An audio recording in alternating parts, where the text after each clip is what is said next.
Gold trusted gold buyers. మీరు తాకట్టు పెట్టిన బంగారాన్ని విడిపించి ఈ రోజు ఉన్న మార్కెట్ ధరకు కొనబడను.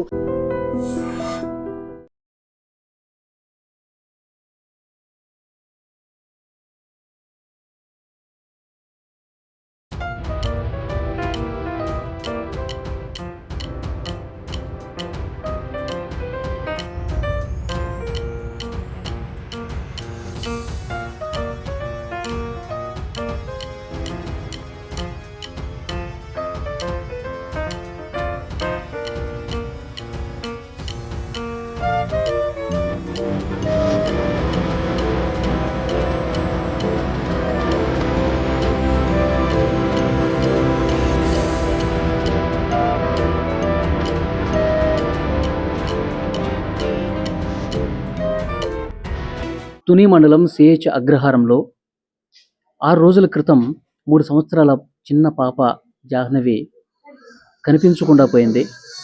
ఆ కుటుంబ సభ్యులు తల్లడిల్లిపోతా ఉన్నారు. అసలు మా పాప ఏమైంది, ఇన్ని రోజులైనా ఎందుకు కనిపించడం లేదని చెప్పి గుండెలు బాదుకుంటూ రోధిస్తూ ఉన్నారు. పోలీసులు వెతుకుతా ఉన్నారు. ఇంతవరకు కనీసం ఒక్క క్లూ కూడా దొరకలేదు. ప్రస్తుతం పాప తల్లితో నేనున్నాను. ఆమె ఇంట్లో నేను ఉన్నాను. 6 రోజులుగా ఆమె ఏడుస్తూనే ఉంది. అసలు ఏంటి, అసలు ఎందుకు తప్పిపోయింది, ఆ తప్పిపోయే రోజు అసలు ఏం జరిగింది, తల్లి మాటల్లోనే మనం తెలుసుకునే ప్రయత్నం చేద్దాం. అమ్మా, మీ పేరమ్మా? శంకర్ భవాని. భవాని. అసలు ఏం జరిగిందమ్మా? ఉదయం 11:30కి అట్లా నడుచుకుంటూ వెళ్తుందని చెప్పేసి తెలిసింది. ఆ టైంలో మీరు ఎక్కడున్నారు, ఏం జరిగింది అప్పుడు? అదే శనివారం ఏదైతే జరిగిందో అదే శనివారం ఉదయం వరకు పాప మాతనే ఉంది సార్. మధ్యాహ్నం 11 ఆ టైంకి వాళ్ళ నాన్నగారు షెడ్ దగ్గరికి గుమస్తా గారు ఫోన్ చేస్తే పని ఉందని వాళ్ళ నాన్నతో కూడా పాప వెళ్ళింది సార్. మళ్ళీ వాళ్ళు నాన్నతో పాటు వెళ్ళింది సార్. వెళ్ళిన తర్వాత వాళ్ళు రిటర్న్ వచ్చే టైంకి నేను మా చిన్న అమ్మాయికి స్నానం చేపిస్తున్నాను సార్. అక్కడే వచ్చి తీసుకొచ్చి నుంచి మళ్ళీ రిటర్న్ బండి మీద వచ్చేసారు. గుమస్తా గారును మా ఆయన గారు బండి మీద తీసుకొచ్చి పాపని నాకు అప్పచెప్పారు సార్.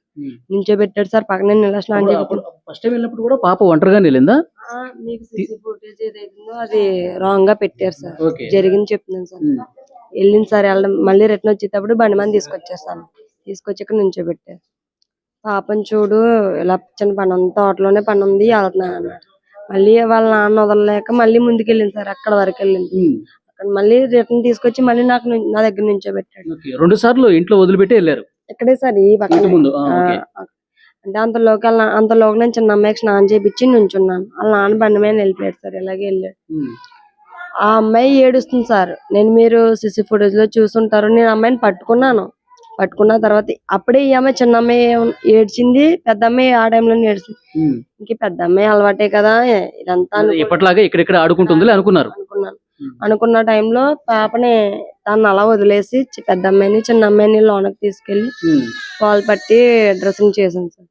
మళ్ళీ వచ్చి ఒకసారి బయటకు వచ్చి చూసాను, పాప కనిపించలేదు. ఇక్కడ ఎక్కడైనా ఆడుకుంటుందేమో, లేదంటే నా దగ్గర ఆడుకుంటుందేమో.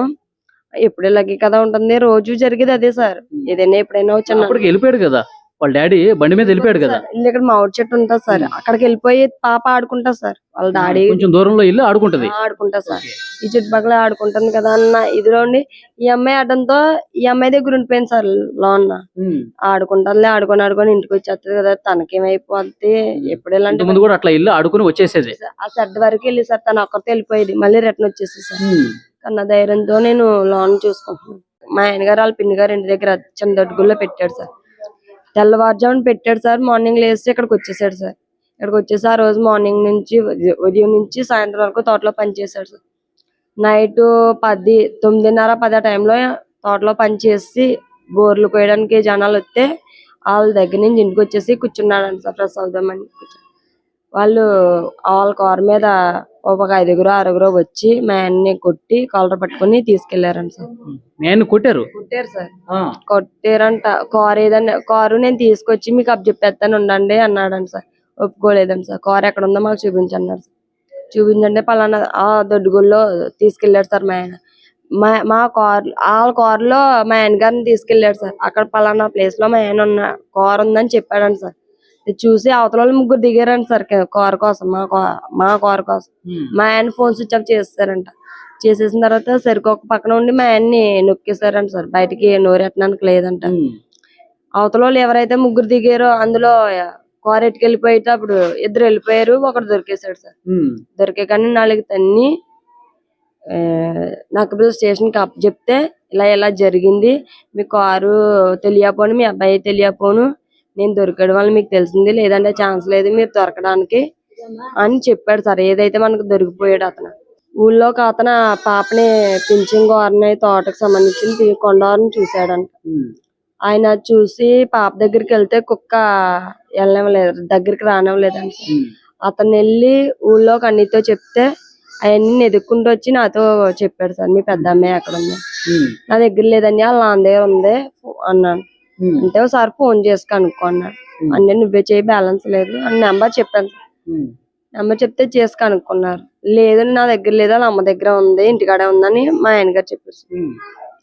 ఏమైందని అంటే ఇలా చెప్పాడు సార్, మీ పాప అక్కడ కనిపించిందంట, ఇలా నాకు పలానా వ్యక్తి చెప్పాడు అని చెప్పాడు సార్.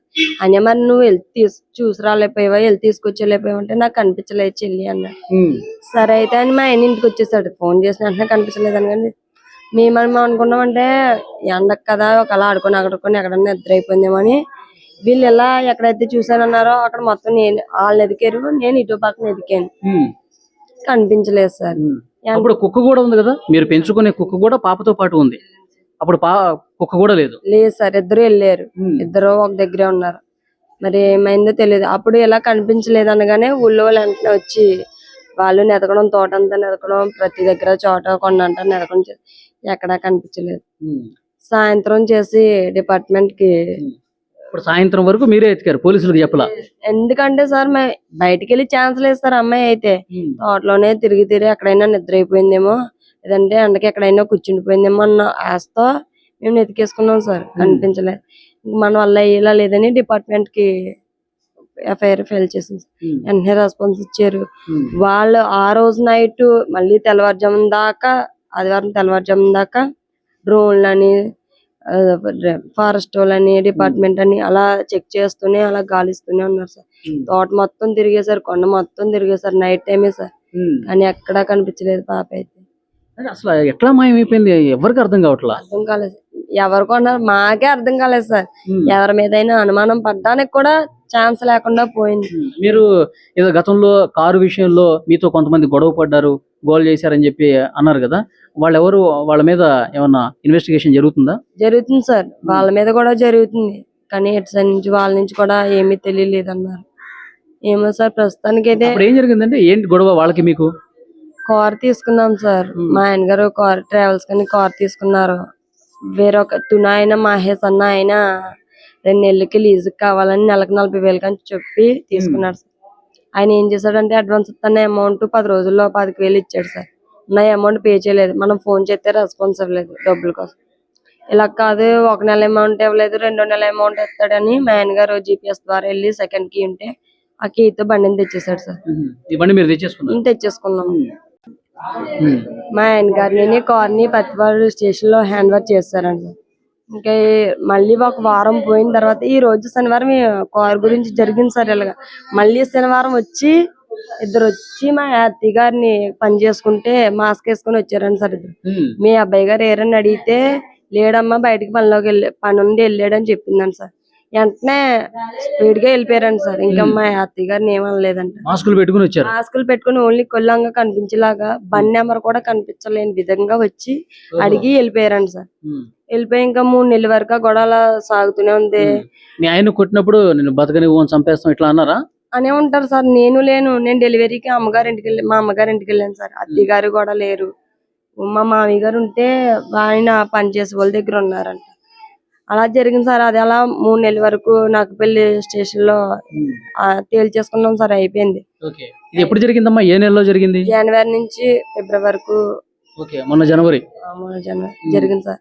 ఇంక ఈ మధ్యలో ఇదైతే జరిగిపోయిందో ఇంకా వాళ్ళకి మనకి ఇంకే గొడవలు లేవు సార్. ఇదంతా పోలీసులకు చెప్పారా మీరు? పోలీసుల ద్వారాగానే జరిగింది. తర్వాత తెలిసింది సార్, వాళ్ళే హ్యాండ్ ఓవర్ చేశారు మన బండి మనకి. తర్వాత అట్లా కాదు, ఇప్పుడు పాప తప్పిపోయింది కదా, ఇప్పుడు ఈ విషయాలన్నీ చెప్పారా? చెప్పాను సార్. వెంటనే వాళ్ళకి చెప్పాను, ఎవరి మీద అనుమానం ఉందంటే ఇలా జరిగింది సార్ అని వెంటనే వాళ్ళకి చెప్పాను. ఇంకా అప్పటి నుంచి ఇప్పటి వరకు వాళ్ళు బెదిరించడం గానీ భయపించడం గానీ లేదు సార్. నేను ఇంటి దగ్గర ఎవరు లేకపోయినా ఇద్దరు పిల్లలతో నేను ఒక్కదాన్ని సింగిల్ గానే ఉండేదాన్ని సార్. ఇక్కడ ఎవరైనా సమయానికి లేకపోయినా ఎప్పుడు ఎలాంటి భయం కానీ పాప మిస్ అవడాలు కానీ ఎక్కడికైనా వెళ్ళి ఉండిపోవడాలు కానీ జరగలేదు సార్. అన్న ధీమాతోనే పాపను కూడా ఆడుకుంటది కదా, ఆడుకొని అన్న విధంగా చిన్న పాపతో చూసుకోవడం వల్ల ఈ పాపని ఆడుకుంటది అన్నట్టుగా ఉన్నాను సార్. మరి ఏం జరిగిందో తెలీదు. చాలా విచిత్రంగా పాప అయితే కనిపించకుండా అయిపోయింది. ఆ రోజు నుంచి ఈ రోజు వరకు వారం రోజులు అయిపోతుంది సార్ దాదాపుగా. పాప ఆచూకీ అయినా తెలియలేదు. మొన్న మంగళవారం సార్ కుక్క వచ్చింది. కుక్క వచ్చిన వెంటనే నేను వచ్చింది కదా ఆనందంతో, ఒకవేళ ఇంత చెకింగ్ ఉంది కదా కుక్కని అమ్మాయిని ఎక్కడన్నా వెళ్తే ముందు కుక్కని పట్టుకుంటే అమ్మాయి దగ్గర తీసుకెళ్తది కదా అన్న ఆనందం పడిపోయి కుక్కని పట్టుకోవడానికి ప్రయత్నించాను సార్. కుక్క అయితే ఫస్ట్ వచ్చి నా చున్నీ పట్టుకుంది. పట్టుకుని అంటున్నాను, నేనేం చేశాను కుక్క కానీ మళ్ళీ మిస్ అయిపోద్దని కుక్కని పట్టుకుందామన్న ఆనందంతో వెళ్ళి దగ్గరికి వెళ్ళాను సార్. తిరిగి దాన్ని రివర్స్ నేను ఇప్పుడు ఎత్తున్నానేమో అని రివర్స్ అయిపోయి నేను కరిచేసి అలా వెళ్ళిపోయింది సార్. వెళ్ళిపోయినంటే మా ఆయన గారు డిపార్ట్మెంట్ పరిగెడితే వెళ్తే మా ఆయన గారిని కూడా కరవడానికి ప్రయత్నించిందంట. మళ్ళీ ముందుకెళ్ళిందంటే వెనక్కి తిరిగి చూసిందంట. మళ్ళీ ముందుకెళ్ళిందని కూర్చుందంట.